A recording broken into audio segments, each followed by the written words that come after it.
تفسیر قرطبی۔ اعوذ باللہ من الشیطان الرجیم، بسم اللہ الرحمن الرحیم۔ ولا تحسبن الذین قتلوا فی سبیل اللہ امواتا بل احیاء عند ربہم یرزقون۔ سورہ آل عمران، آیت نمبر 169۔ ولا اور نہ، تحسبنا ہرگز خیال کرو، لدینہ جو لوگ، قتلوا مارے گئے، فی میں سبیل راستہ اللہ تعالیٰ، امواتا مردہ، بلکہ احیاء زندہ، عندہ پاس، ربہم اپنا رب، یرزقون وہ رزق دیے جاتے ہیں۔ اور جو لوگ خدا کی راہ میں مارے گئے، ان کو مرے ہوئے نہ سمجھنا، وہ مرے ہوئے نہیں بلکہ خدا کے نزدیک زندہ ہیں اور ان کو رزق مل رہا ہے۔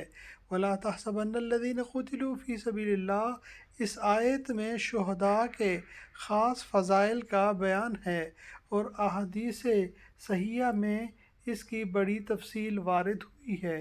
یہاں شہداء کی پہلی فضیلت تو یہ بیان کی گئی ہے کہ وہ مردے نہیں بلکہ دائمی زندگی کے مالک ہو گئے ہیں۔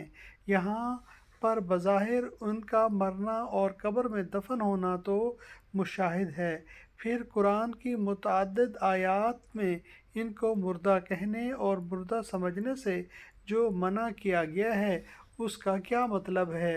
اگر کہا جائے کہ حیات برزخ مراد ہے تو وہ ہر شخص، ہر مومن و کافر کو حاصل ہے۔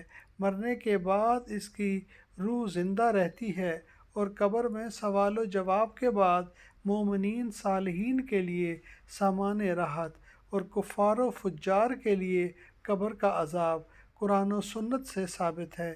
تو یہ حیات برزخی جب سب کے لیے عام ہے تو شہداء کی کیا خصوصیت ہوئی؟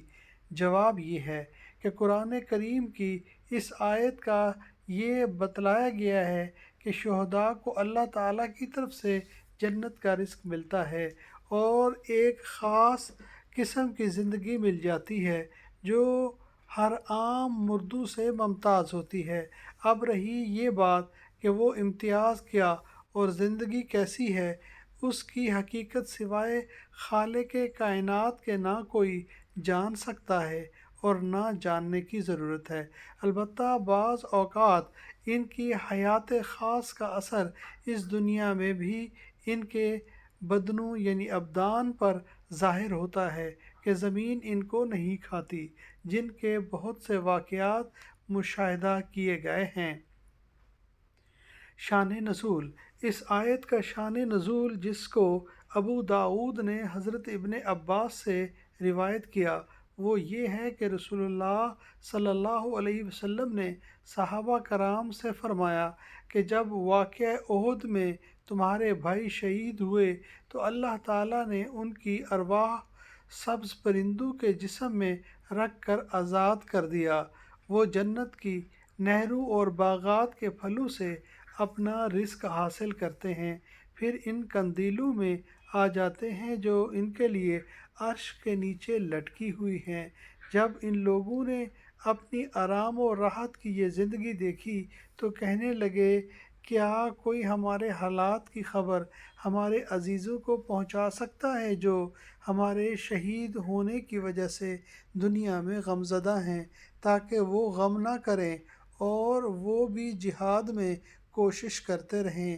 اللہ تعالیٰ نے فرمایا، ہم تمہاری یہ خبر ان کو پہنچائے دیتے ہیں۔ اس پر یہ آیت نازل ہوئی۔ صدق اللہ العظیم۔ اللہم صلی وسلم علی نبینا محمد و آل محمد۔